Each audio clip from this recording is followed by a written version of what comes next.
بسم الله الرحمن الرحيم الحمد لله رب العالمين والصلاة والسلام على سيدنا محمد وعلى آله وأصحابه أجمعين. So again, this is a thematic commentary on the Quran, and we said the point behind this class is to try to see the unity and the flow of the themes in every surah and among the surahs, how the verses in one surah connect together to serve one central theme along with other secondary or sub-themes, and then how all of the surahs come together to support some sort of a unified theme in the Quran, and how like one surah to the other connects, how they both connect. And the reason this could be very beneficial is the nature of the human mind. We humans connect things through meanings. And that's why when you read a book, the book has a title, and the title is meant to be expressive or telling of the content of the book. And that's why you pick up a book to buy it. Why? Because you expect something from the title. You form some kind of expectation about what the book talks about, what kind of value, what kind of information it's offering you. And when you read through the book, there are chapters, and each chapter has a title, has a head. Why? Because you're meant, in order for your mind to understand this information and classify it well and put it where it belongs, you need to know what is it about. And that's why sometimes if you just happen to pick up a random book and open a random page in it and just read in the middle of the text, you wonder where the book is taking you to, or where it's leading to, or what does it talk about. It takes you a while, if you don't look at the titles, to figure out where this text is that, what is it talking about, and where is it leading you. Why? But if it would be a completely different experience, or I would say greatly different experience, if you were to read just a random paragraph in the book and try to see where that leads, because you don't know where to start. You don't know where to put this idea, what context in your mind, what closet in your mind to put it in and operate on it from, because you don't have any kind of background. That's what titles do. So it's helpful. It's a helpful way, as one of the ways to approach the Quran is to do the thematic approach, because it helps you classify and pin down the ideas that are in the surahs. Once you just realize, for example, we're going to start today with Surat Al-Talaq. So Surat Al-Talaq, if you just know what's the central theme or what's the main theme in Surat Al-Talaq, you know where to put the details. Imagine you receive just give you a very simple example. Imagine you receive a phone call and someone starts telling you something, like on the other side. Where were you yesterday? And you sort of recognize the voice, but you don't know the person. Like, you can't link the voice to a person. And the person is saying, why didn't you come yesterday? Where were you yesterday? You don't know how to respond because you don't know who the person is. But if you were to know who the person is, you might be able actually to respond to this question comfortably. And your response would differ if it was Muhammad rather than Khalid. Why? Because you're going to place this content in a completely different box. The same thing. Whatever is in the surah, when you see it within the context of the central theme, you know where to place it. You know what it's intended for. And thus, it makes sense. So,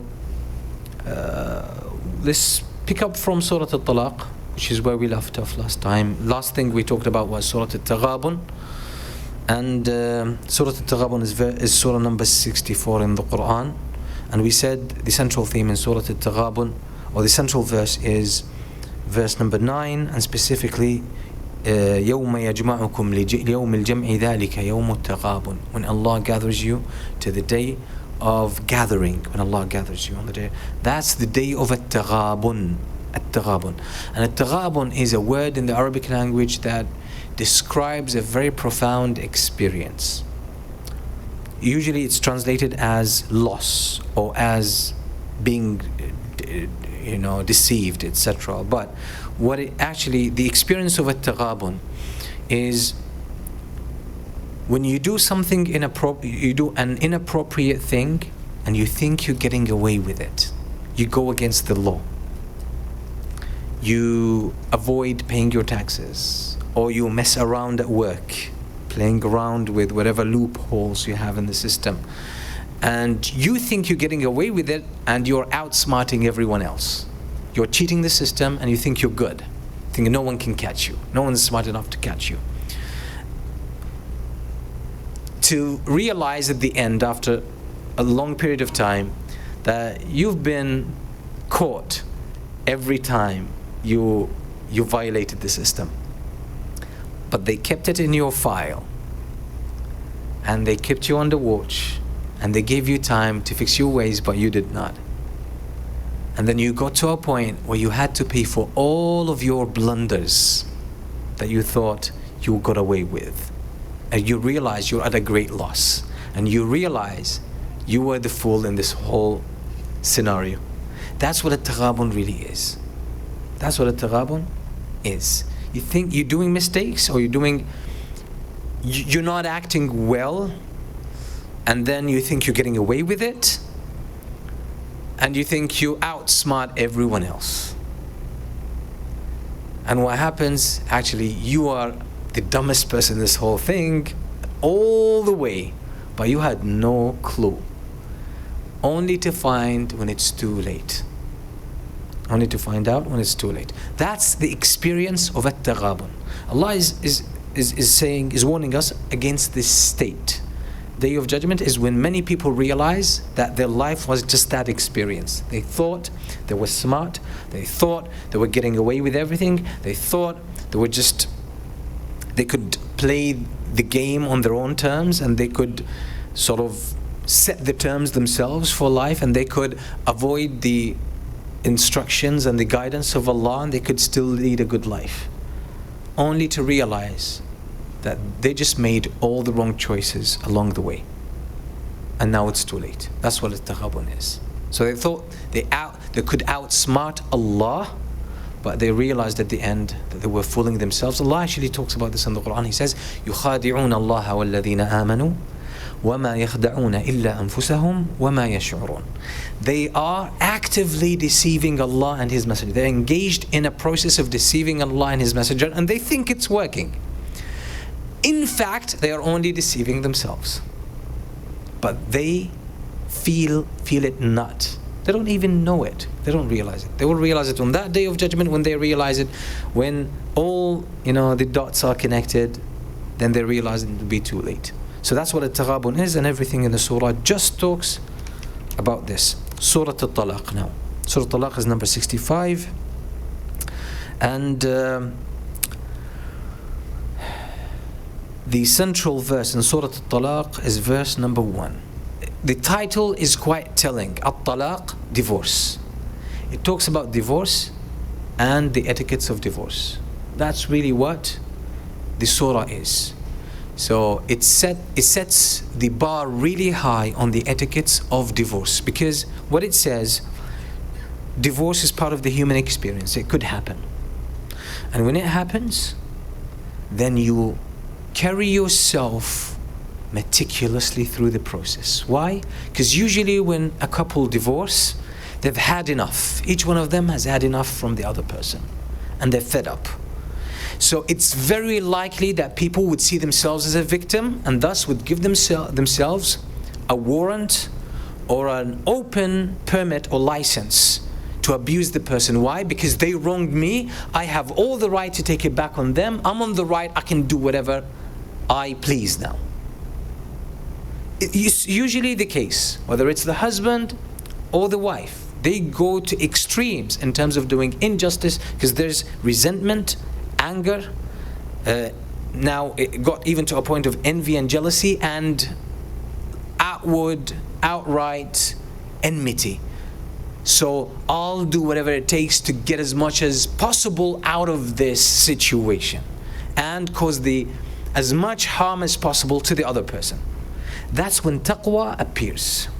That's when people who have taqwa, fear of Allah, that's when their true taqwa appears. Because again, so Allah subhanahu wa ta'ala is setting the standard very high here with regards to al-Talaq. And Allah say, the verse reads, يا أيها النبي إذا طلقتم النساء فطلقوهن لعدتهن وأحصوا العدة واتقوا الله ربكم. I want to read the translation as well for you.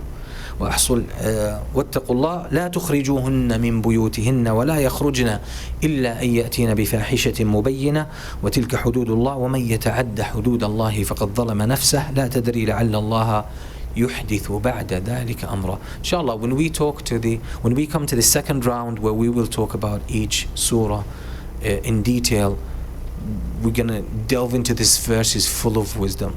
Full of wisdom. Surah al-Talaq as well is very wise in its wording. Actually, look at the endings of most of the verses. لا تدري لعل الله يحدث بعد ذلك أمرا. Very profound belief in al-Qadr. You don't know, perhaps Allah will do something, Allah will change things drastically. وَمَن يَتَّقِ اللَّهَ يَجْعَلْ لَهُ مَخْرَجًا. And whoever has taqwa of Allah, Allah will give them a way out. قَدْ جَعَلَ اللَّهُ لِكُلِّ شَيْءٍ قَدَرًا. Allah has set a measure for everything.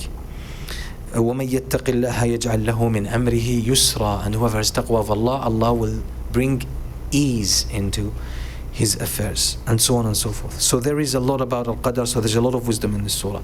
The translation of the first verse, O Prophet, instruct the believers when you intend to divorce women, then divorce them with concern for their waiting period, and count it accurately, and fear Allah your Lord. Do not force them out of their homes, nor should they leave unless they commit a blatant misconduct.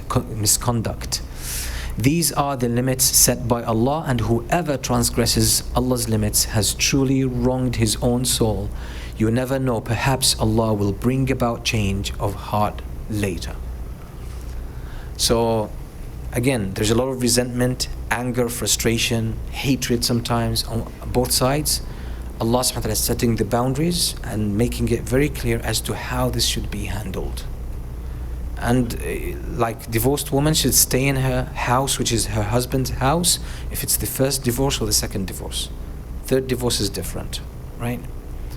First divorce, second divorce, where he could bring her back during her waiting period, she should stay in the house. Why? Because Allah still wants to give them a chance. But with the third divorce, she's going to leave. Ultimately, they're going to separate permanently, so she doesn't stay at the house. Okay, so this is Surah al-Talaq. Then we move on to Surah al-Tahrim, Surah number 66, which is the last surah in the 28th juz. And the central verse in this, and this was a bit of a challenge for me, is verse number 4 in Surah al-Tahrim, which reads, إن تتوبا إلى الله فقد صغت قلوبكما وإن تظاهرا عليه فإن الله هو مولاه وجبريل وصالح المؤمنين والملائكة بعد ذلك ظهير. It will be better if you, meaning the wives of the Prophet ﷺ, they are addressed in this, if you both turn to Allah in repentance, for your hearts have certainly faltered.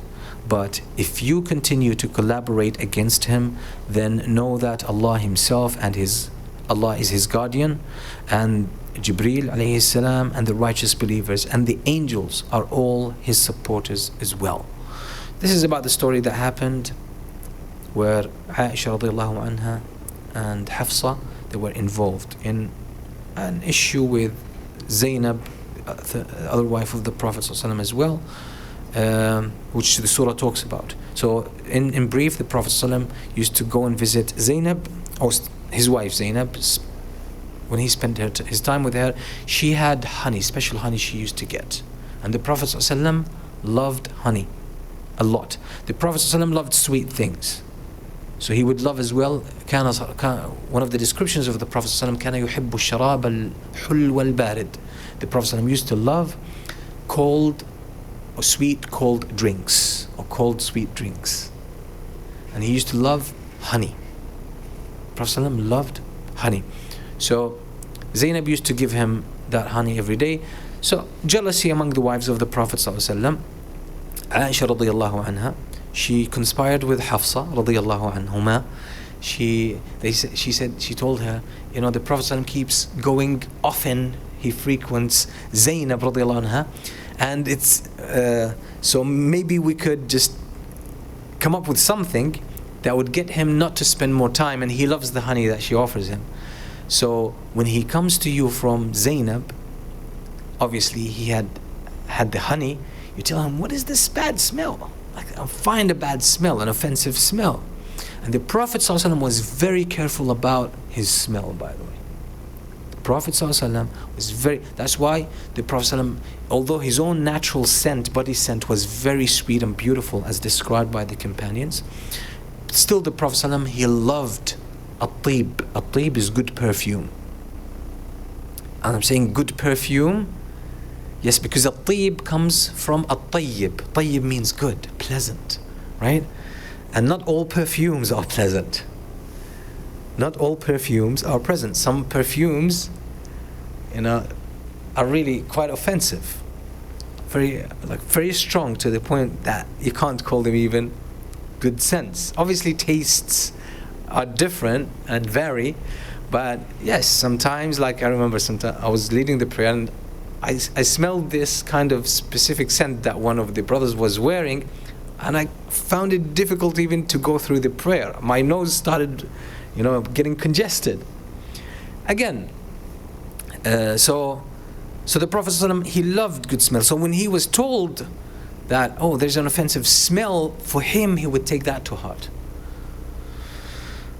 So Aisha radiallahu anha would tell him, there's an offensive smell. Hafsa would tell him there's an offensive smell.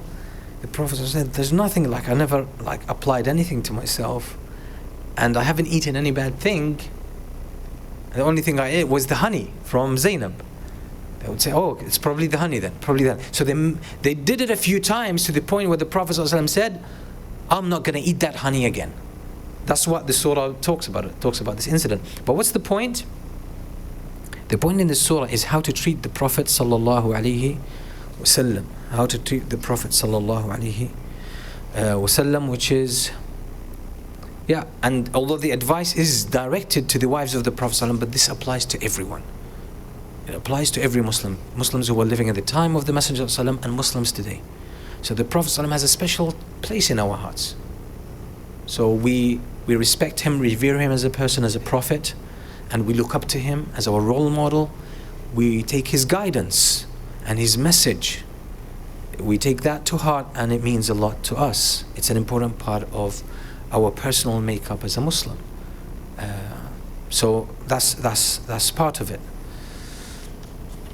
Okay, so this is Surat al-Tahrim. We move on to Surat al-Mulk.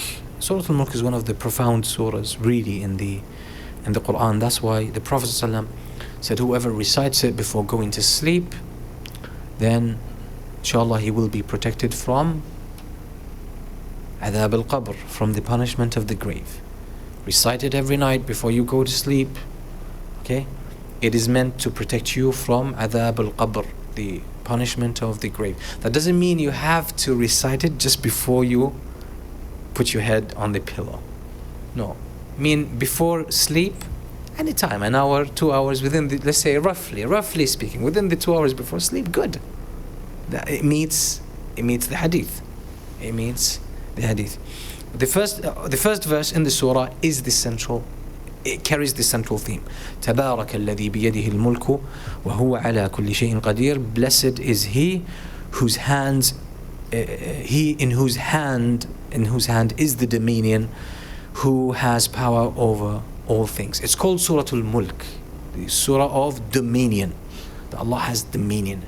Allah, everything belongs to Allah. He has control over everything, and the whole surah just serves this theme. It just shows how Allah subhanahu wa ta'ala, how the whole universe belongs to Allah and is under the care of Allah and is obedient to Allah subhanahu wa ta'ala. So Allah talks about his creation in the heavens and about the earth and about the stars, and then he mentions how he has control and dominion over humans, that on the day of judgment, those who disbelieve, they will end up in the hellfire, and then they will realize that they will blame each other, and how those who believe in Allah and obey him, they will end up in paradise. Then Allah reminds the people about his blessings, how he protects them, he keeps them safe. People take that for granted. People think the world or the universe is self-perpetuating. is autonomous, is running on its own, right? We think just particles create particles and things just keep going. We don't realize here there's a feed, something that feeds into this, feeds life into this and keeps it going. It's not running on its own, but this is how it seems to us. And that's the problem with the approach with this is one of the limitations of the scientific approach, because it confuses mechanism with causality. So it tells us how things come about, right? That's the mechanism. But again, like you're alive because your heart is pumping blood through your veins. And you're feeling feelings because there are hormones in your brain being secreted, like dopamine, serotonin, and all of those endorphins, right? Well, that's mechanism. That's mechanism. But how is all of this happening? Where did it come about in the first place? Who put that kind of mechanism in place? Who keeps it running? So science doesn't talk about this. It completely overshadows this. The mechanism or the causality behind everything, and it just focuses on mechanism and presents it as the complete story. And that's a problem that sets the minds of people, of students, to just get used and become only satisfied with the mechanism. And that's similar to, it happens if your child sees you using the ATM machine and you get your money from the ATM machine, and they think, oh, it's the machine that makes the money, right? So when they want you to buy something, you say, we don't have the funds now. They say, just go to the machine, it will give you the money. That's exactly how we are acting when we say, hey, rain comes because of evaporation and then it falls from the clouds. That's why it's happening. Well, that's the machine, but who's feeding into the machine, right? That's exactly what's happening. So we are childish when we hold on or when we limit ourselves only to the direct mechanism. Who put this mechanism in the first place? Who keeps it running? Because you have all the mechanism in your body when you die. You have all the physical ingredients. Why can't they bring you back to life? When you have all the mechanism. Okay, let's say you had a heart attack. They can fix that clot and they can open your arteries and they can even give you electric shock to get you, to jumpstart you, right? To boost you. But you're not going to come back to life again. So what was running these whole mechanisms? No answer in science. There's no answer in science for that. So again, so Allah subhanahu wa ta'ala is reminding us about who you think is keeping the world safe for you. You take it for granted. You think, oh, it's mechanisms, right? It's gravity and the connection and the different physical forces and subatomic forces in the universe that are keeping the world like this. Again, you're just seeing one step, which is the mechanism. What's behind the mechanism? So Allah is putting that in context. So He is in charge of all of this. Okay, so this is Surat al-Mulk, Surat al-Qalam, Surah number 68. The central verse is verse number 1 as well. Nun wal-qalami wa ma yasturun, which translates, I would say actually, I would highlight the second verse.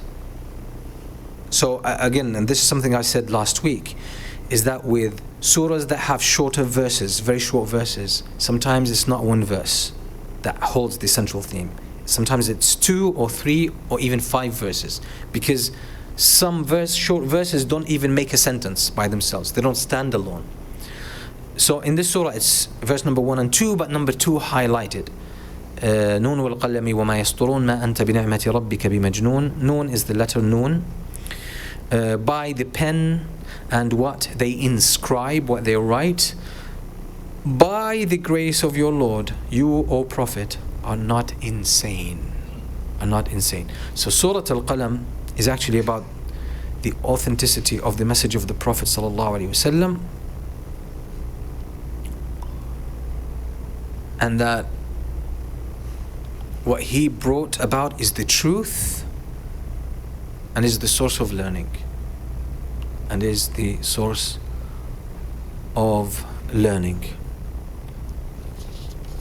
So this is Surah al-Qalam. It's a defense of the Prophet ﷺ and his message. Okay, Surah al-Haqqah, Surah number 69. It's verse number 1. And also verse number 2 and verse number 3, because they are pretty similar. Al-Haqqah, mal-Haqqah, wa ma adraka mal-Haqqah. And Al-Haqqah is a very hard word to translate, honestly. It's the impact. Now, I found one of the good translations is the inevitable reality. Inevitable reality. Al-Haqqah means it's true and inevitable and it's going to happen as a fact. So there's no doubt about it.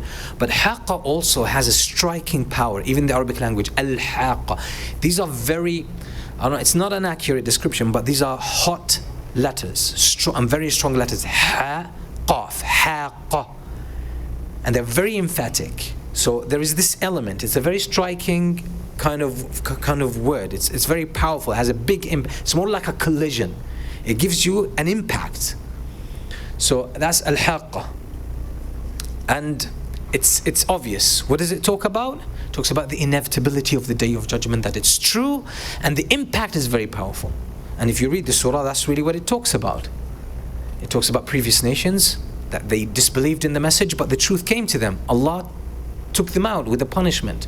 And on the Day of Judgment, Allah now starts talking about what's going to happen on the Day of Judgment, when the earth will be, and the mountains will be carried, will be thrown away, and then Allah subhanahu wa ta'ala, His throne will be brought, and Allah will be brought, and you will be presented to Allah without anything hidden of you. Everything will be obvious. Then people will be getting their books with the right hand, with the left hand. What's going to happen to the right hand, to the left hand? And then Allah subhanahu wa ta'ala concludes the verse with an emphasis on the truthfulness of the Prophet sallallahu alaihi wasallam, that what he promises you is true and inevitable and is going to happen. Then Surah al-Ma'arij, Surah number 70, central verse. By the way, Al-Haqqah and Al-Ma'arij are a twin. We said you can find in the Quran some kind of a pair or some kind of there's a lot of pairs in the Quran. Surahs team together, twins. So Al-Haqqah and Al-Ma'arij are actually twin surahs. So Al-Ma'arij, these are the ascending stairs that the angels take upwards to heaven. They come back here, then they go back to heaven, to Allah subhanahu wa ta'ala. They ascend. Ma'arij, these are the ascending stairways or pathways for the angels. And what does the surah talk about? The central verse here is number 1 and 2. Number 1 is سَأَلَ سَائِلٌ بِعَذَابٍ وَاقِعٍ.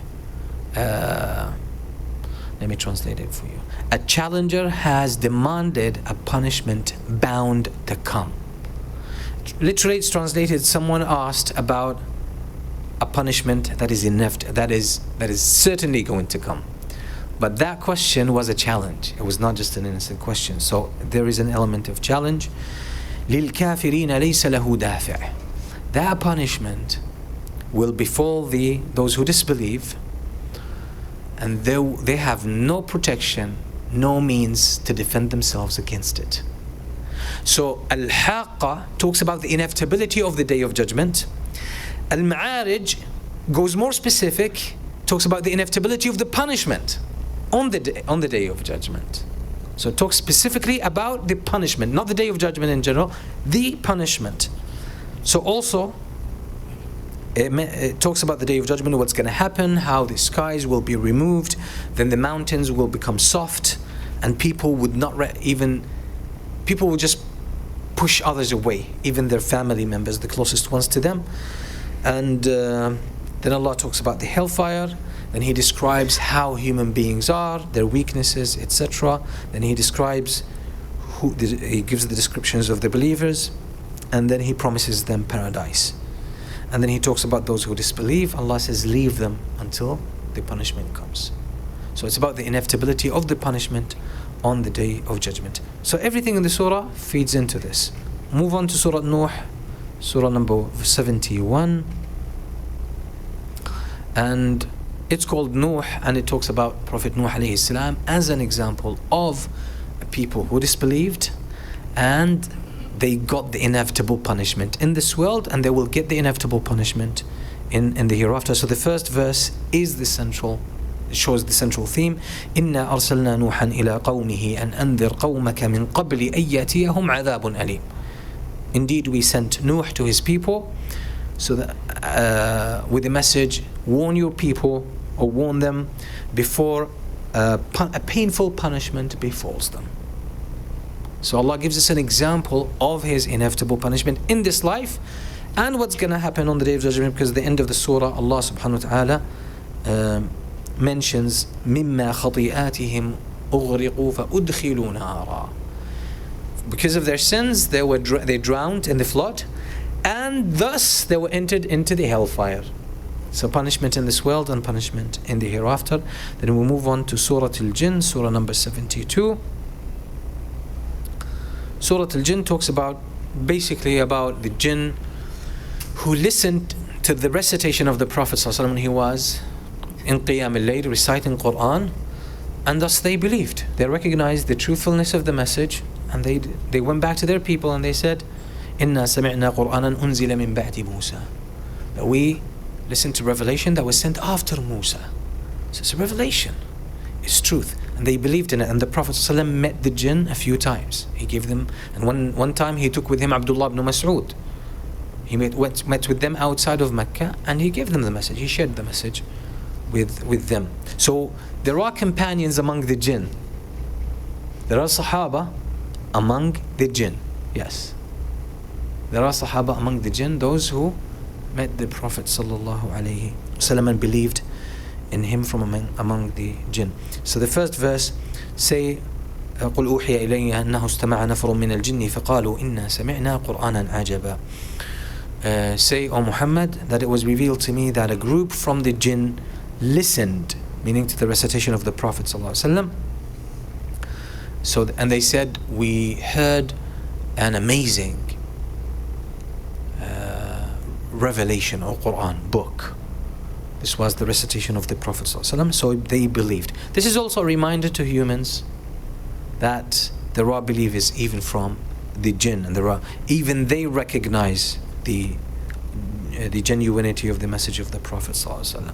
Move on to Surah al-Muzzammil, which is surah number 73.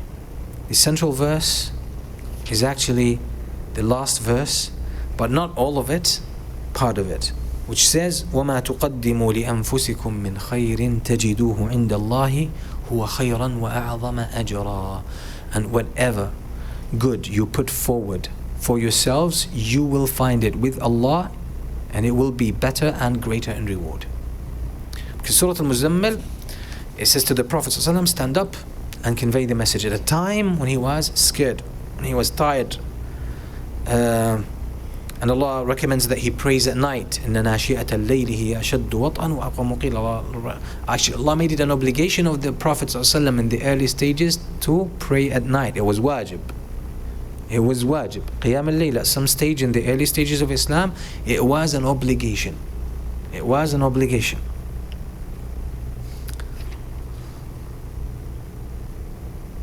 قُمِ اللَّيْلَ إِلَّا قَلِيلًا. That's it. Pray at night, second verse, pray at night, or pray the night, or the whole night minus a little bit.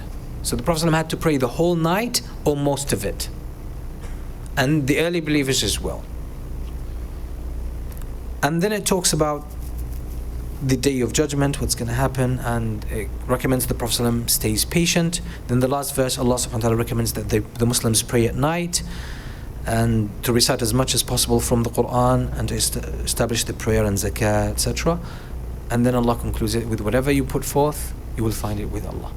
So it's about, yes, it's not going to be easy, it takes a lot of work, but you will be paid back in multitude by Allah subhanahu wa ta'ala. Then Surah al-Muddaththir, which is the sister or the twin of Surah al-Muzzammil, again, both of these were revealed in the early stages of the prophethood of the Messenger sallallahu alaihi wasallam. And the central verse in Surah al-Muddaththir is verse number 2, which is قُمْ فَأَنذِرْ, arise and give warning. Because at this time the Prophet ﷺ was commanded, because earlier on the Prophet ﷺ first was meant to receive the message for himself at the early stage and accept the message. But when Surah al-Muddaththir was sent down, he was meant to start conveying it to the people around him. So he started speaking to Abu Bakr radiallahu anhu, to Uthman, and to others. So it was not, at that point he was meant to start preaching it. First, he was receiving the message. Second, he was commanded to preach the message secretly. And the third stage was to make the message public, or the call public. Then Surah al-Qiyamah, 75, Surah number 75. And Surah al-Qiyamah, it gave me a hard time.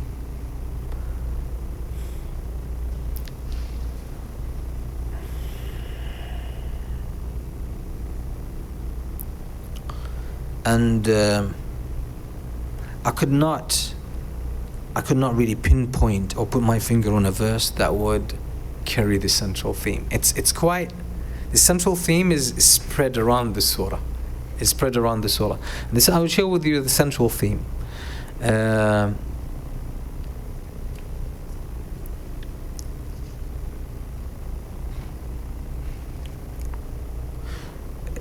Basically, it says that the Prophet ﷺ was given news you did not have before. And obviously it's about the Day of Judgment. So if we were to pull something out of it, we would say probably the first verse, لا أقسم بيوم القيامة, which the title of the Surah al-Qiyamah points to the Day of Judgment, or the Day of Rising. So but it has a little bit more than this. It's just, it connects everything to the Day of Judgment. Everything in this life is all about, it's going to culminate in the day of Judgment, and that's the gist of the message of the Prophet ﷺ. That's the best I could get out of the surah. It wasn't easy. So we move on now to Surah al-Insan, which is 76. Surah al-Insan, by the way, for me personally, I find it to be one of the most profound surahs. When I read it, it gets me thinking. The first verse really strikes awe in your heart. Allah subhanahu wa ta'ala says, and this is the central verse, هل أتى على الإنسان حين من الدهر لم يكن شيئا مذكورا.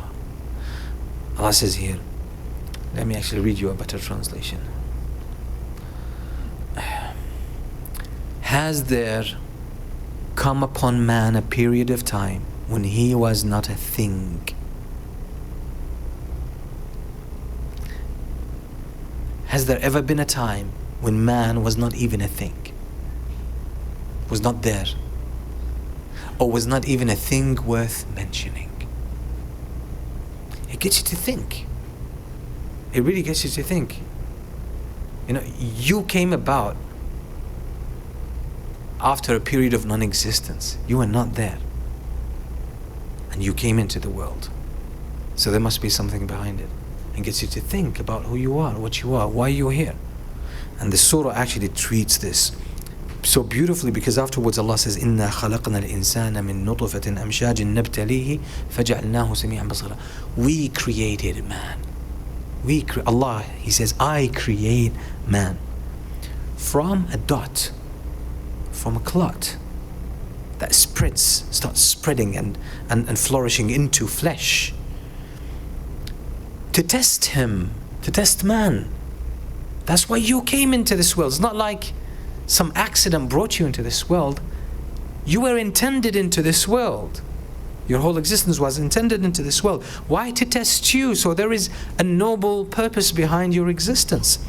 And thus we made man sami'an basira, able to hear and see, and obviously then process.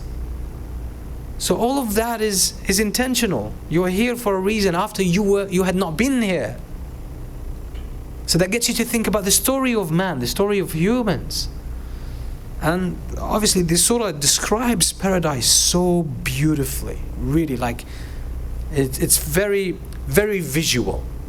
For me personally, I find this the most visual description of paradise. And it's not even visual in the sense of you're necessarily seeing images.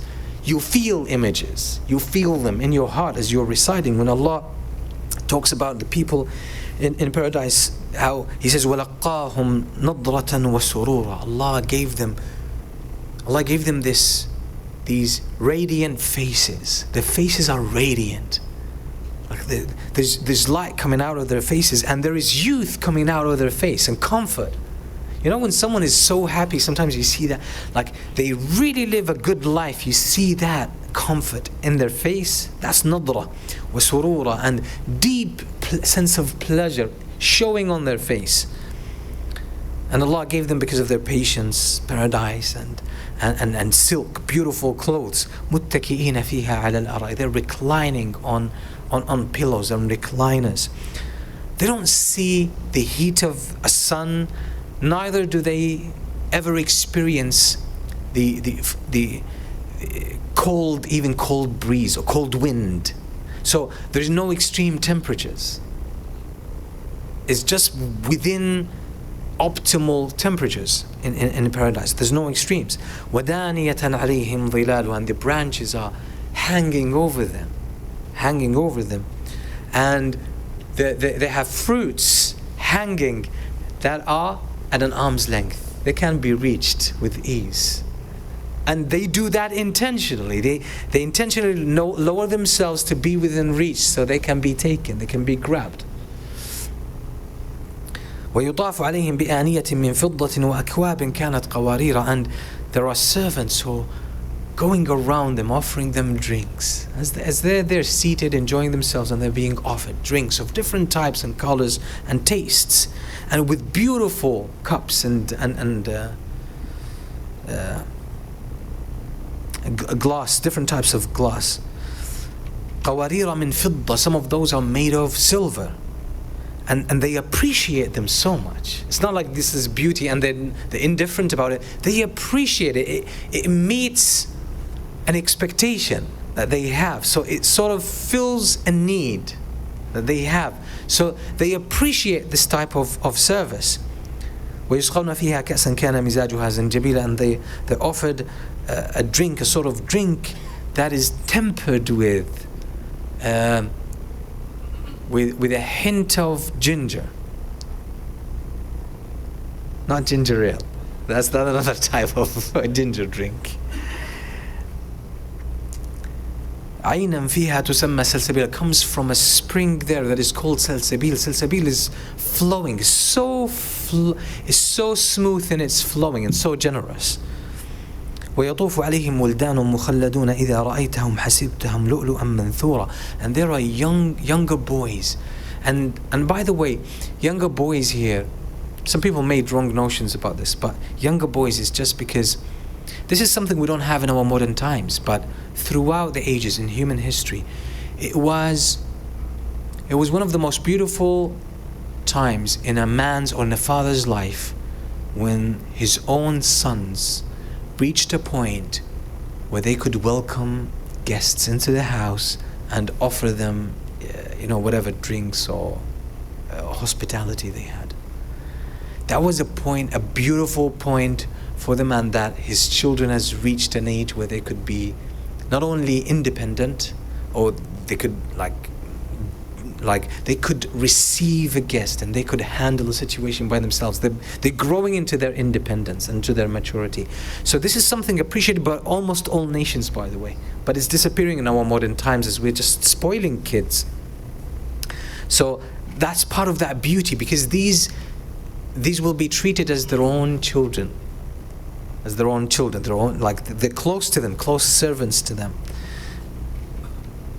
And they look like scattered pearl. I'm not sure if I'm pronouncing this word right.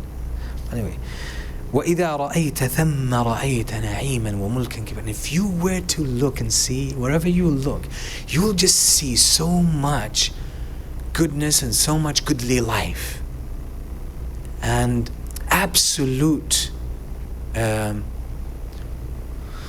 mulk. Here is not dominion. Here it's extravagance and lavish way of living.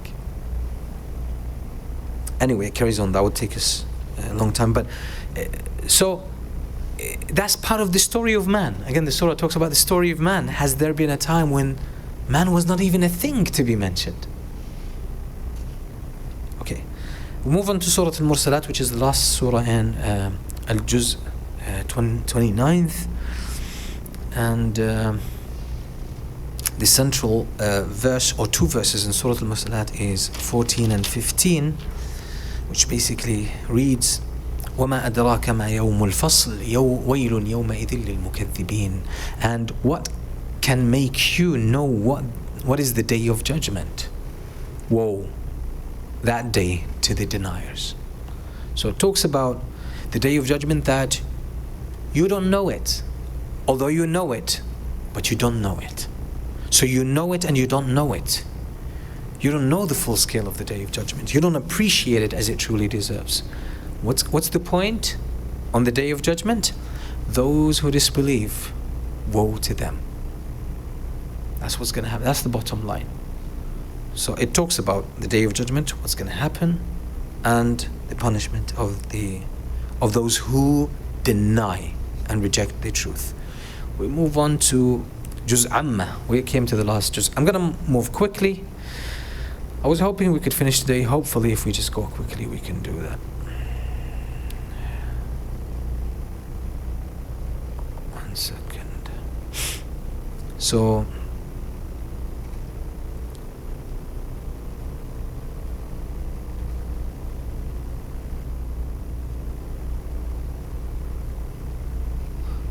it's okay. Surat Amma, an-Naba. The central theme appears in verse number 1 and verse number 2. عَمَّا يَتَسَاءَلُونَ عَنِ النَّبَإِ الْعَظِيمِ. What are they asking or inquiring about? They're asking about the great news. So Surah An-Naba is going to present the great news. What's the great news? Is the day of judgment. Because people of Quraysh, some of them used to deny the day of judgment. They used to deny the day of judgment. They would ask, what is that day of judgment? When it's going to happen? Why it's going to happen? And things like that. So what are they asking about? They're asking about the great news. Then Allah talks about it. Allah says, first, He talks about how He created the earth, the mountains, and He made us into pairs and, male and female, and how He created the day and the night and everything. So he's saying here, this is not there just randomly. This is there for a reason. It leads to something. That's part of the story. It's going to pave the way to a following or another chapter. And the other chapter is Inna yawm al-fasli kana miqata, the day of judgment. When that comes, everything is going to be destroyed. All of what you have now, because it served its purpose. That's it. It came to an end now. It fulfilled the purpose, it's going to go. So, فَفُتِحَتِ السَّمَاءُ فَكَانَتْ أَبْوَابًا. The heavens or the skies now started cracking, opening up. That's it. There's no need for them now, because they served their purpose during that time. That was all leading to something, and that's how you should see things, by the way. And that's a good way, forward-looking kind of mindset. Always don't look at something as it is, but look at it as it's going to happen, or as it's going to develop. And that's how you come to see potential. That's part of wisdom as well. You don't see people as they are now. You see them as they're going to be 15, 20 years from now. And that's how you should treat your children. Like, I think it was Stephen Covey in his 7 Habits of Highly Successful People, or Efficient People, Highly Effective People. He said one of his principles is begin with the end in mind. Begin with the end in mind. You see how things are going to unfold. Because if you just treat things as they are, or people as they are, or situations as they are, you're limited in your vision. Because things keep unfolding, things keep changing. And that's what a lot of people who made lots of money, they had this kind of forward-looking vision, right? They bought lands that when they were buying them, people thought you were just wasting your money, right? But 10 years later, 20 years later, a land that they bought for $1,000 now is worth 10 million. forward looking. Again, you don't see things as they are, but see them as a potential, what they are going to potentially be, how they're going to unfold. So again, so look at the skies, the earth, not as they are now, see them as they are, but also keep in mind what's going to happen to them, how they're going to be in the future. Then Allah talks about what's going to happen to the people who disbelieve, and then He talks about the muttaqeen, those who believe, and what's going to happen to them. So again, it's about the great news, and this is the greatest news. This is the most important piece of information you're going to have in your life, that the Day of Judgment is real. Surat An-Nazi'at 79.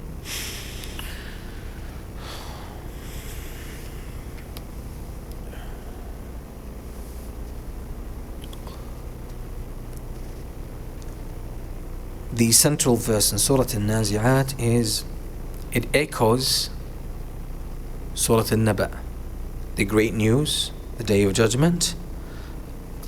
Surat An-Nazi'at gets more specific, more into details, and these are a pair as well, by the way.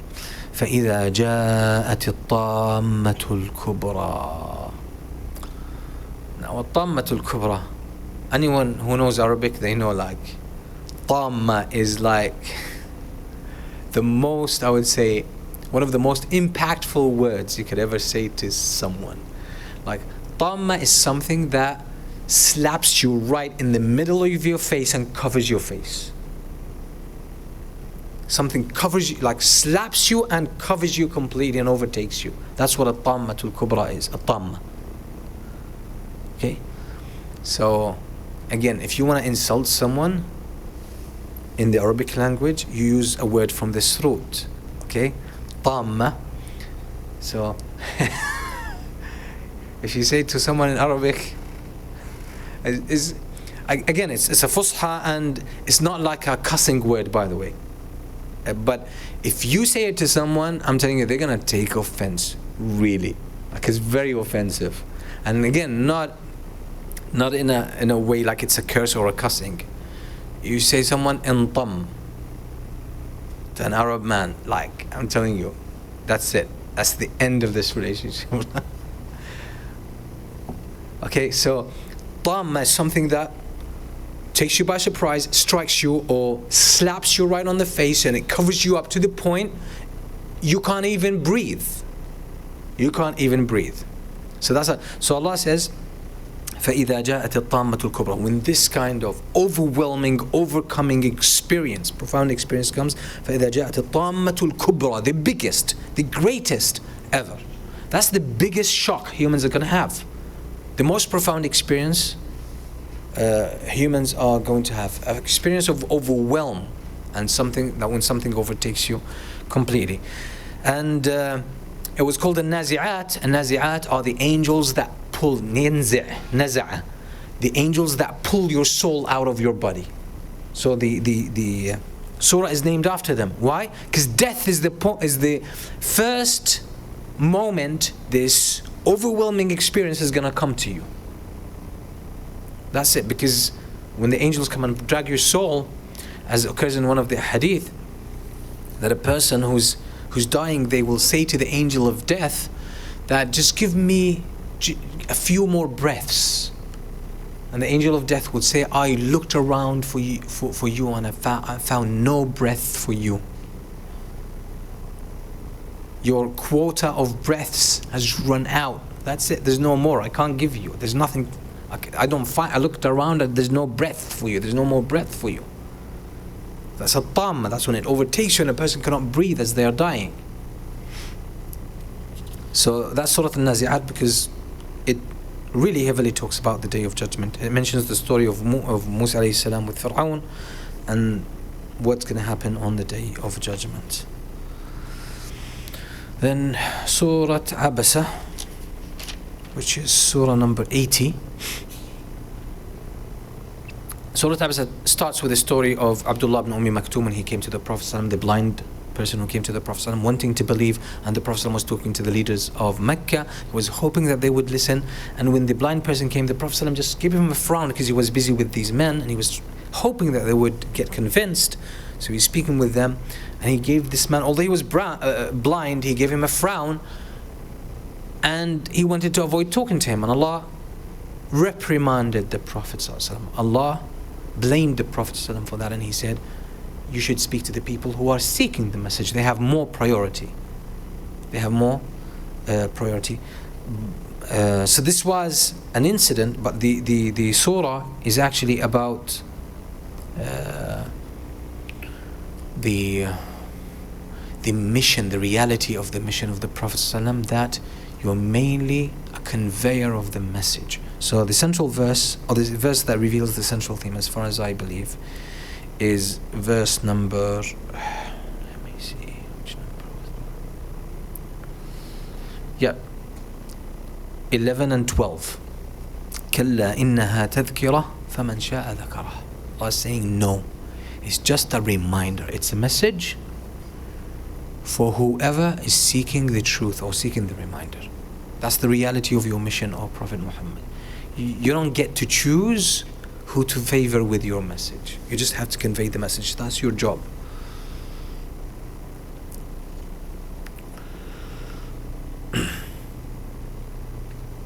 Then Surah At-Takwir, which is Surah number 81. I'm going to go now a little bit faster without going more into the surah. The first verse, إِذَا الشَّمْسُ كُوِّرَتْ, when the sun is made into, kuwirat is more into a ball that doesn't have the flame. So sort of it dims down. The sun later on will dim down. So it will turn into just a solid ball. It will, and basically what that means, there's a whole cascade of things that's going to happen, and the stars will be scattered, the mountains will be moved, and pregnant creatures will give birth, all creatures will be brought together, oceans will be lit, they will turn into fire. So it talks about the horrors of the Day of Judgment, that everything is going to change. Simply, that's what Surah At-Takwir talks about. And it gives the first example with the sun that is going to transform into something else. So everything as you know it will start to change. يَوْمَ تُبَدَّلُ الْأَرْضُ غَيْرَ الْأَرْضِ وَالسَّمَاوَاتِ. Everything will change. Everything as you know it will start to change, and it will turn into something else. Then Surah Al-Infitar, which is the sister of Surah At-Takwir, Surah number 82. It actually it builds on Surah At-Takwir, that everything is going to change. So it tells humans, and the central verse here is يَا أَيُّهَا الْإِنسَانُ مَا غَرَّكَ بِرَبِّكَ الْكَرِيمِ. Oh man, what deceived you, and where did you get this kind of delusional perception about your Lord? That you're just playing games and you're forgetting about Allah. You're forgetting about reality. So Allah is saying everything is going to change in Surah At-Takwir, and it will turn to a different state. So be careful, don't take things for granted. Then Allah says, why are you taking your Lord now for granted? That He's just going to let you do whatever you want. He's going to let you be in this state for good. Then Surah Al-Mutaffifin, Surah number 83.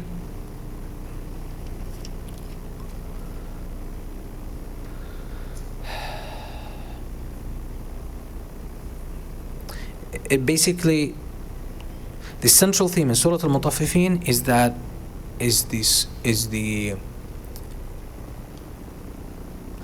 about that people will be paid back what they put forth, which is the meaning of ad-din, يوم الدين, يوم يقوم الناس لرب العالمين.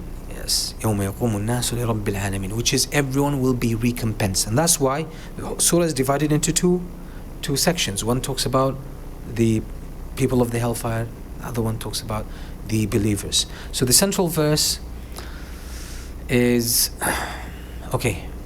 verse number 6, يوم يقوم الناس لرب العالمين, when people will arise to stand in front of the Lord of the worlds, the Lord of the universe, meaning to be paid back and to be held accountable. Another verse that actually sort of goes more specific but still carries that, which is the last verse, number 36. It says, هَلْ ثُوِّبَ الْكُفَّارُ مَا كَانُوا يَفْعَلُونَ. Did the disbelievers, or are they paid after everything on the Day of Judgment, are they paid what they truly deserve? So it's about people getting recompensed, receiving really what they truly deserve on the Day of Judgment. Then Surah Al-Inshiqaq, Surah number 84.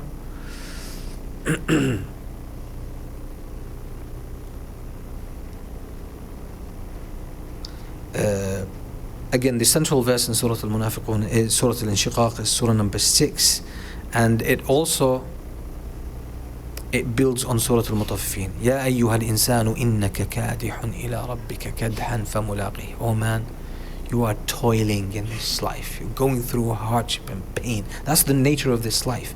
So you're sort of dragging yourself in this life, and ultimately you're going to make it to Allah. That's really what this life is. So you probably want to see, you might want to see people are lining up. I saw this image. It was photoshopped, but it really made a lot of sense. And it shows a line of people lining up, and the head of the line is right at the far end of the image.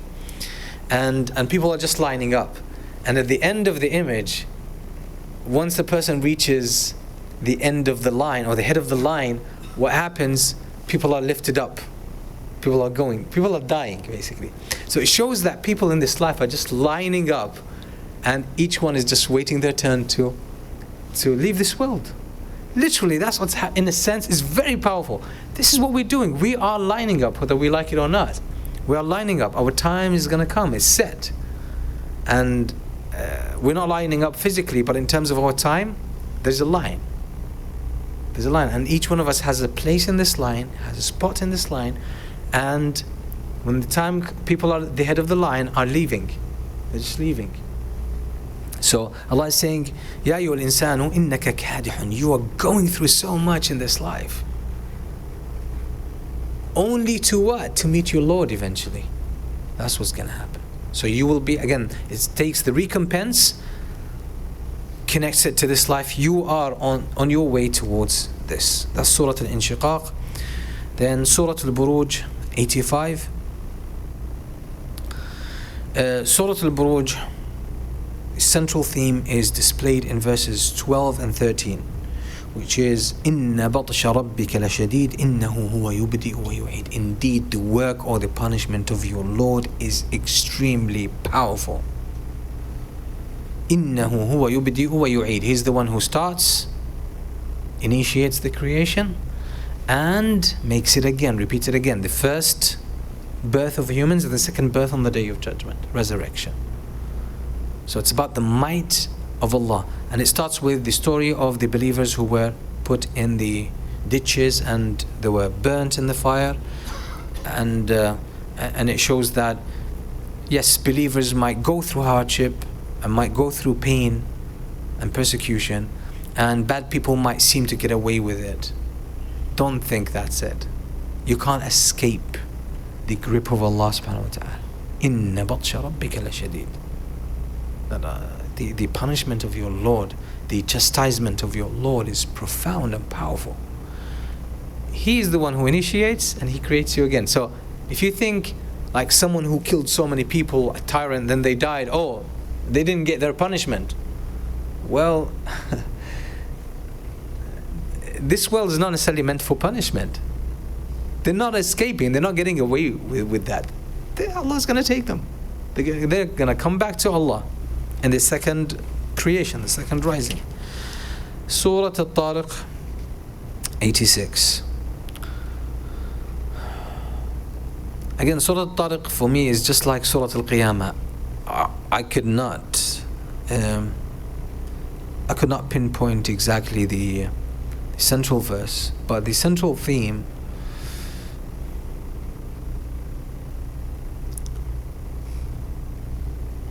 it has to do with the Day of Judgment.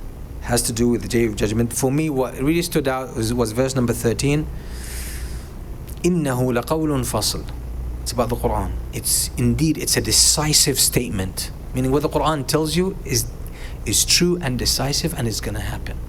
So it's about the inevitability of the Day of Judgment, but in the words of the Quran. It doesn't take the concept of the Day of Judgment is inevitable only, but it says what the Quran tells you about the Day of Judgment, take it seriously, it's true. Fasl, it's the final word.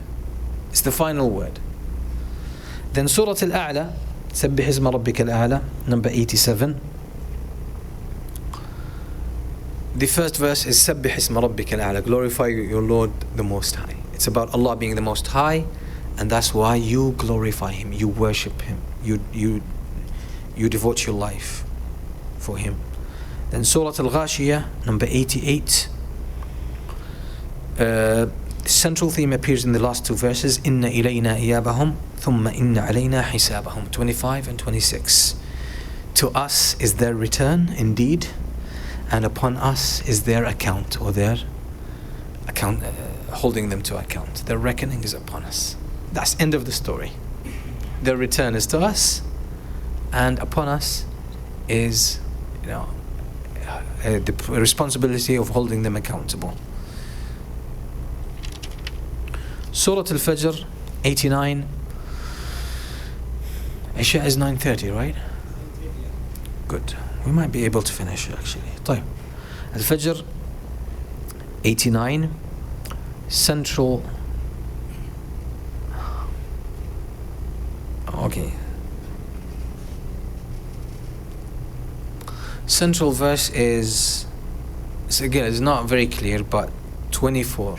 يا ليتني قدمت لحياتي. When the person who's destined to the hellfire will say on the Day of Judgment, I wish I had put forth something for my life. Meaning for their life, because their life is what's going to come, what's going to happen after that point, because that's the real life. So the person there who was destined to the hellfire will say, I wish I had done something good for my life from now on. So it's about things settling in their final shape, which is ultimate justice. Things are just, everything is going to settle down into a state of ultimate justice. Surah Al-Balad, number 90, the central verse is about defiance from man. And the central verse here is أَيَحْسَبُ أَن لَن يَقْدِرَ عَلَيْهِ أَحَدٌ. Does man think that no one has power over him or her? It's, again, the defiance from humans because of the lack of understanding of their reality and the reality of their existence. Surah number 91, Ash-Shams wa-Shamsi wa-Duhaha. The central theme appears in verse number 8, فَأَلْهَمَهَا فُجُورَهَا وَتَقْوَاهَا.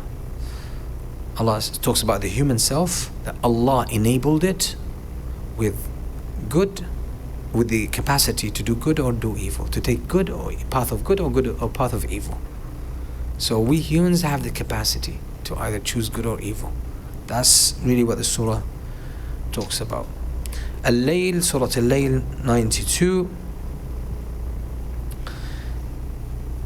which is the sister of Surah Al-Shams. Inna sa'yakum lashatta, verse number 4. Says, indeed your deeds, humans, your deeds are all over the place. Meaning, you take different paths in life. You choose different deeds as human beings in life. So Allah is saying, when He created the human self, He enabled it of good and evil. And what that means in the second surah, in Surah Al-Layl, it mentions that you humans, each one has their own path in terms of their deeds and their way of life. People just choose different things, end up choosing different things. And each one is going to be recompensed based on their choices. In Surah Al-Duha 93, verse number 3.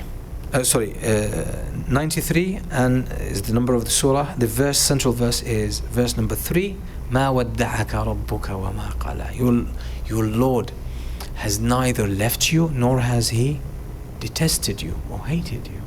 It's a consolation to the Prophet ﷺ, because revelation had stopped for a while, and the Prophet ﷺ started thinking, is Allah upset with me? But then when it came, Allah just says to him that your Lord has not left you, He has not detested you. Surah al-Sharh 94.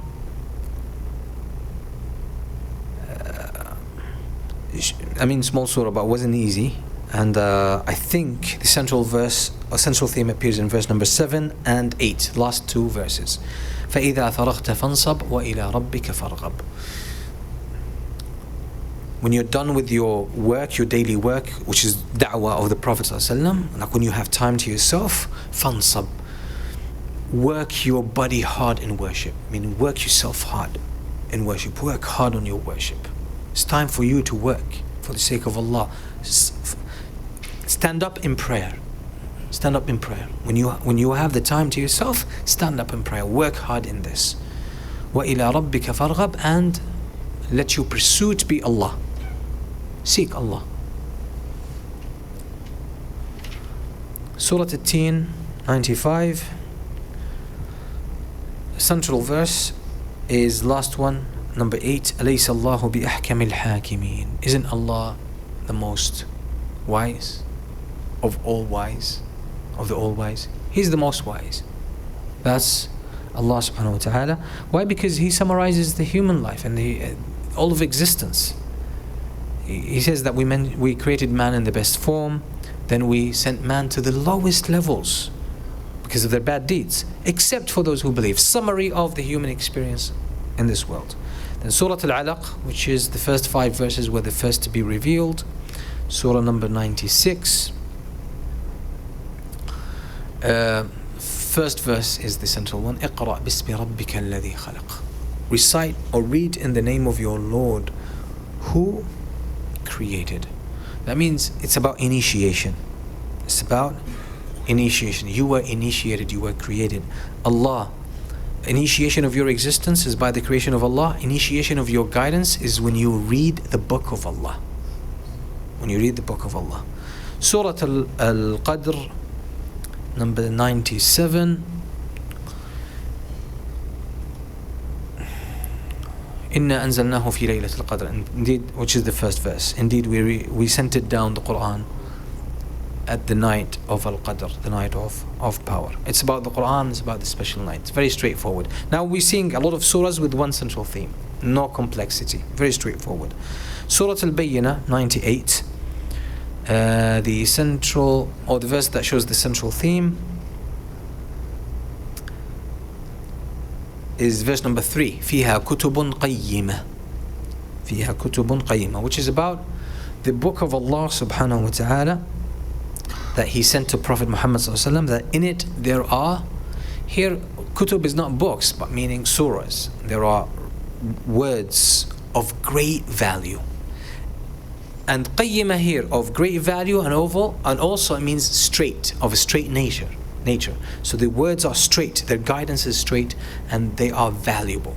So it's about the message that was sent to Prophet Muhammad sallallahu alaihi wasallam. And the surah is al-Bayyinah, the most explained, the most obvious. Is very well explained. So it talks really, this surah talks about the Quran and the value of the Quran.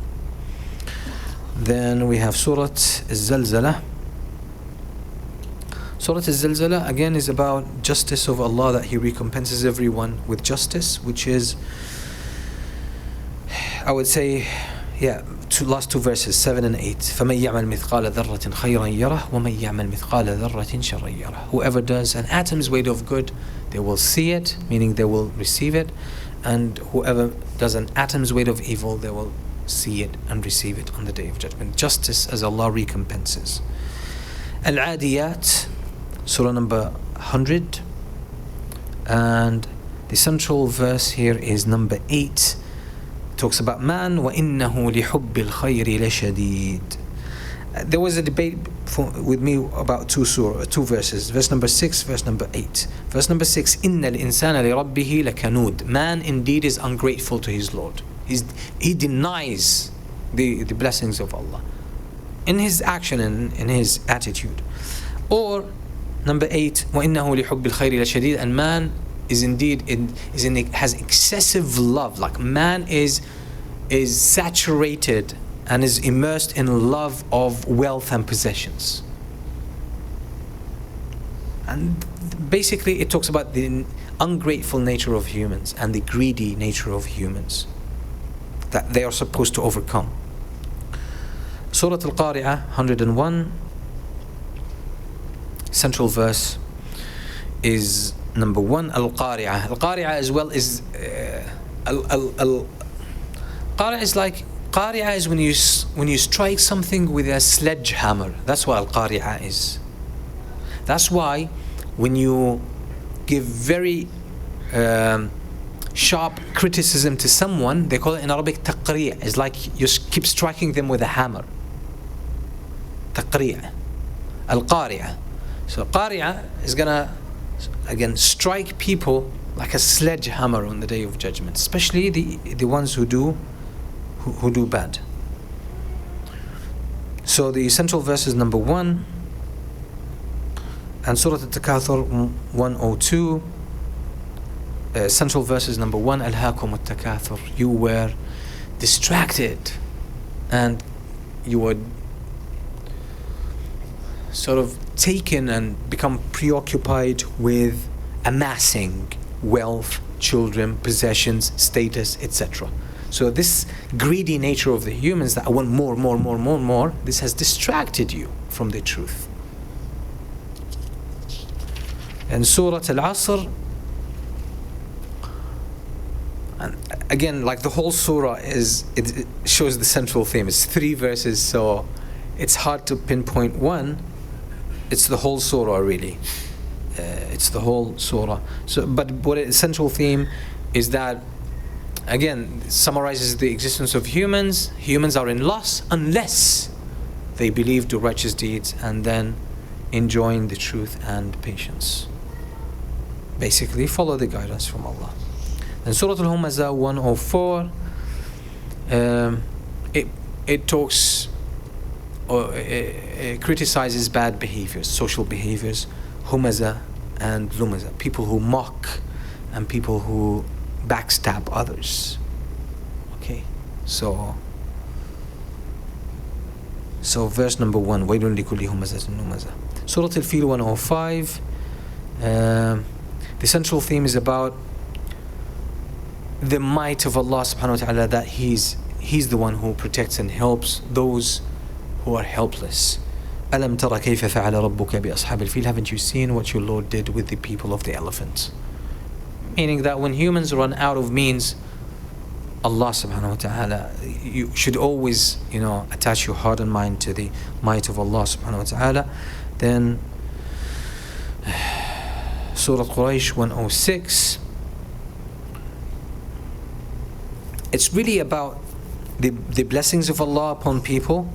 So I would say verse number 1, although it's very summarized, لِإِيلَافِ قُرَيْشِ, like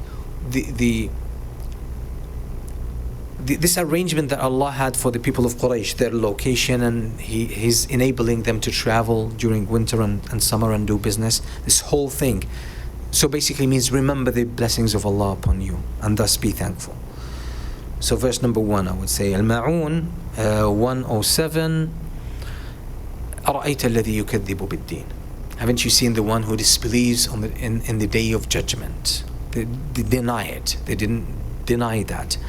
And it shows, the whole surah then shows how disbelief and not having the facts right, the bigger facts right, will translate itself in behavioral fashions, as the person who disbelieves will end up behaviorally doing the wrong things, not being good to others, not helping others, looking down upon the orphans and the weaker ones, and not observing the prayer, not being dutiful. It's basically about how having your beliefs wrong about the bigger facts of life are going to translate into behavioral, inappropriate behaviors. Surah Al-Kawthar 108, it's in defense of the Prophet ﷺ, and also shows the bounty or the blessings that Allah gave the Prophet ﷺ. Inna a'tainaka al-Kawthar, we have given you the Kawthar. Kawthar is a river or a pond in paradise, but al-Kawthar in Arabic Look at, Allah talked about takathur, and He said, at-takathur, amassing, having more, has distracted you. But Allah, although they come from the same root, kawthar and at-takathur. Takathur is amassing and competition to get more, which comes from greed. Al-kawthar is beautiful abundance, blessed abundance. So Allah gave the Prophet ﷺ kawthar, not at-takathur. Al-Kafirun 109. Again, the central verse in Surat Al-Kafirun is Lakum dinukum waliyadin, the last one, number 6. Complete separation. You have your religion, I have my religion. There's no mixing. There's no mixing. Surat Al-Nasr 110, central verse, إذا جاء نصر الله والفتح. Basically, it gives the Prophet ﷺ early news about his fulfilling the message and his arriving departure, his passing. So it's about Fath Mecca, and it links it to the fulfillment of the message. So it's the first verse, إذا جاء نصر الله والفتح. Al-Masad 111, the central verse is تبت يدا أبي لهب وتب. May the hand of Abu Lahab be destroyed. It's about Abu Lahab and about every enemy who puts themselves in enmity to the Prophet ﷺ. Surah Al-Ikhlas 112. Every verse could be the central verse. It's the oneness of Allah. But I would say number 1, قُلْ هُوَ اللَّهُ أَحَدٌ. And you know something about the Prophet ﷺ and the companions, they used to repeat countlessly without counting. Surah قُلْ هُوَ اللَّهُ أَحَدٌ has a profound impact as you repeat it. I won't say do it 1,000 times because there's no specification in the Sunnah, but just recite, even just recite قُلْ هُوَ اللَّهُ أَحَدٌ, قُلْ هُوَ اللَّهُ. Allow yourself to go into the verse. It has a powerful impact. Surat Al-Falaq 113, verse number 1 and 2. قُلْ أَعُوذُ بِرَبِّ الْفَلَقِ مِنْ شَرِّ مَا خَلَقَ. I seek protection in the Lord of the breaking of the day, from the evil of everything He has created. It's protection from Allah from any harm that is created around, especially physical harm or psychological harm. Then the last surah, An-Nas 114. قُلْ أَعُوذُ بِرَبِّ النَّاسِ. Link the first verse to the fourth verse, مِنْ شَرِّ الْوَسْوَاسِ الْخَنَّاسِ, from the evil whisperer, shaitan. Seeking, this is religious protection from the evil of shaitan. Alhamdulillah, we've gone over all of the surahs with the central theme or the central verses in each one of them. Inshallah, from starting next week, we're going to start again with Surah Al-Fatiha. We'll go into more details to connect all of the scattered themes, inshallah, seemingly scattered themes into one theme. Jazakumullah khair. Sallallahu alaihi wa sallam.